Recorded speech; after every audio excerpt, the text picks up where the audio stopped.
तो मैं हूं हिमालय सिंह और आप देख रहे हैं भोजपुरी पब्लिक न्यूज़। और आज हम रिव्यू करने वाले हैं भोजपुरी फिल्म नरसिम्हा का ट्रेलर का। इस फिल्म में स्टार कास्ट में है प्रिंस सिंह राजपूत और रूपा सिंह और आरसीए नजर आएंगे।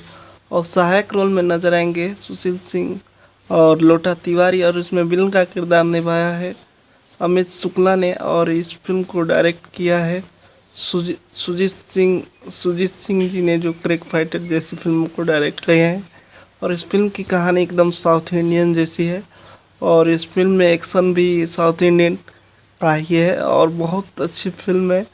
और इस फिल्म का trailer DRJ records Bhojpuri YouTube channel पर रिलीज़ हो गया है। और इस फिल्म का ट्रेलर बहुत ही शानदार है।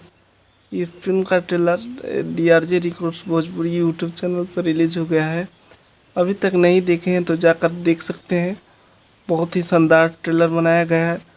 तो आप लोगों को नरसिम्हा फिल्म का ट्रेलर का रिव्यू कैसा लगा कमेंट करके बताइए। और हमारे चैनल भोजपुरी पब्लिक न्यूज़ पे नए हैं तो चैनल को सब्सक्राइब कीजिए।